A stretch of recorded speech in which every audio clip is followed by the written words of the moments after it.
Udah siap? Yuk, berangkat. Assalamualaikum warahmatullahi wabarakatuh. Halo guys, ketemu lagi dengan Bang Fajar di sini. Dan hari ini kita akan membahas materi IPS tentang peta dan komponen-komponen. Siap ya? Yuk, kita mulai. Peta adalah gambaran permukaan bumi yang ditampilkan pada suatu bidang datar dengan skala tertentu.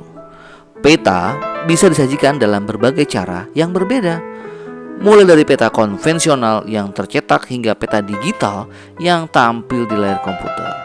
Istilah peta sendiri itu berasal dari bahasa Yunani, yaitu mapa, yang artinya taplak atau kain penutup meja. Namun secara umum, pengertian peta adalah lembaran seluruh atau sebagian permukaan bumi pada bidang datar yang diperkecil dengan menggunakan skala tertentu. Kalau kalian yang sudah kelas 5, materi skala itu ada di pelajaran matematika. Betul kan? Oke, betul. Nah, ternyata sebuah peta adalah representasi 2 dimensi dari satu ruang 3 dimensi. Ilmu yang mempelajari pembuatan peta disebut kartografi. Banyak peta yang mempunyai skala itu menentukan seberapa besar objek dalam peta dalam keadaan yang sebenarnya. Dan kalian tahu, kumpulan dari peta disebut atlas.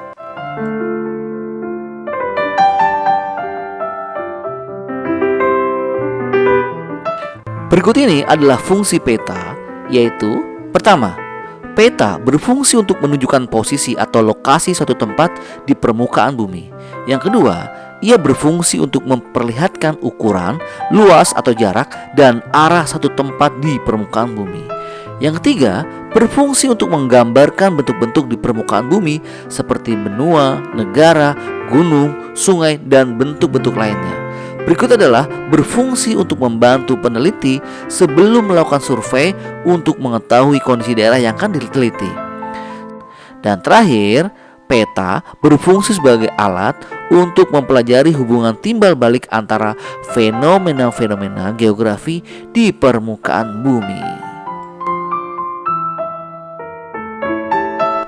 Berdasarkan isinya, peta dibagi 2. Yang pertama adalah peta umum.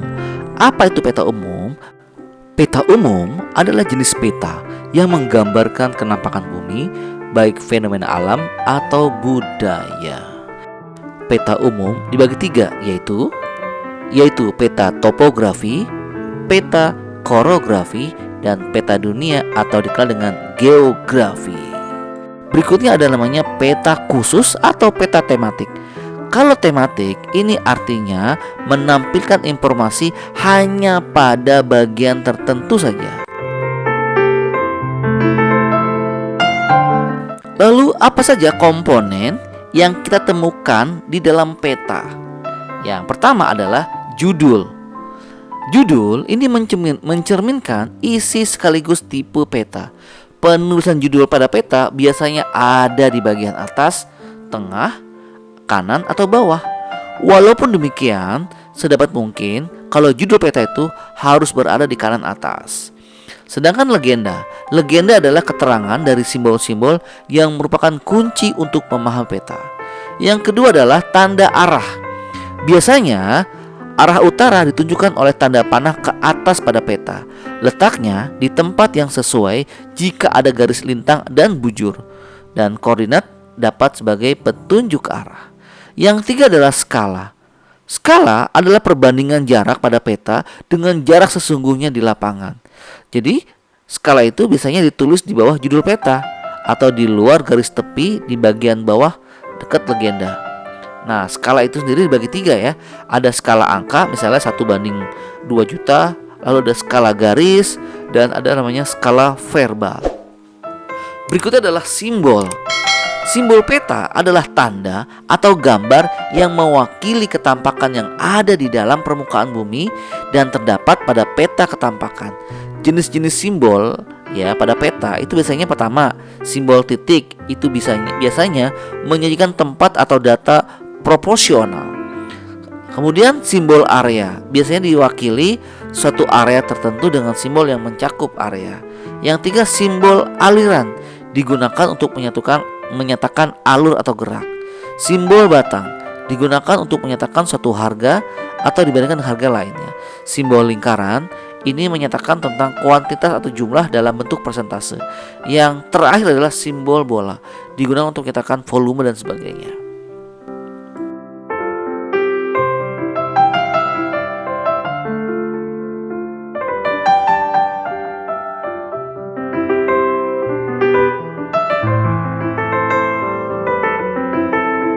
Berikutnya warna peta. Apa fungsi warna peta? Jadi, warna peta digunakan untuk membedakan ketampakan atau objek di permukaan bumi. Ia memberikan kualitas atau kuantitas simbol di peta dan digunakan untuk estetika pada peta.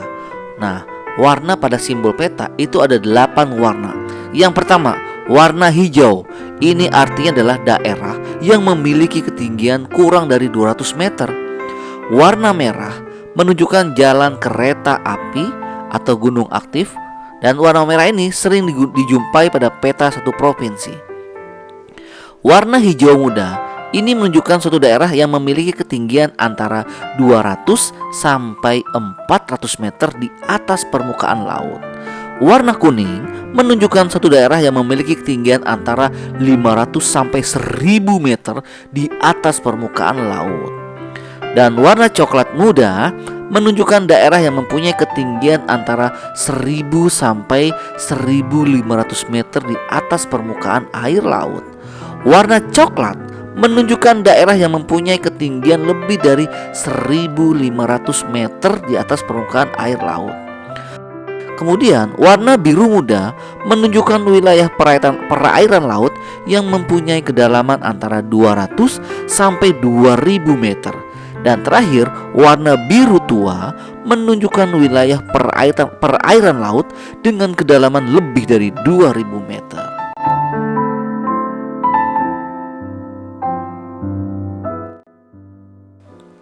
Berikutnya ada tipe huruf. Biasanya, tipe huruf ini berfungsi untuk mempertebal arti dari simbol-simbol yang ada. Misalnya objek hipsografi ditulis dengan huruf tegak, misalnya Surakarta. Lalu objek hidrografi ditulis dengan huruf miring, misalnya Laut Jawa. Berikutnya yang ketujuh adalah garis astronomis. Garis astronomis terdiri atas garis lintang dan garis bujur yang digunakan untuk menunjukkan letak suatu tempat atau wilayah yang dibentuk secara berlawanan arah satu sama lain sehingga membentuk vektor yang menunjukkan letak astronomis. Kemudian adalah inset. Apa itu inset? Inset adalah peta kecil yang disisipkan di peta utama. Macam-macam inset antara lain inset sebagai penunjuk lokasi, kemudian sebagai letak daerah yang belum dikenali. Kemudian ada garis tepi peta. Garis tepi peta merupakan garis untuk membatasi ruang peta dan untuk meletakkan garis astronomis secara beraturan dan benar pada peta. Yang ke-10 adalah sumber dan tahun pembuatan. Sumber peta adalah referensi dari mana data peta diperoleh. Biasanya, kadang-kadang, tahun pembuatan bisa berpengaruh pada bentuk dan wilayah peta. 11. Garis lintang dan garis bujur. Garis lintang adalah garis yang melintang dari arah barat ke timur atau dari arah timur ke barat. Sedangkan garis bujur adalah garis yang menarik dari arah utara sampai selatan atau selatan ke utara.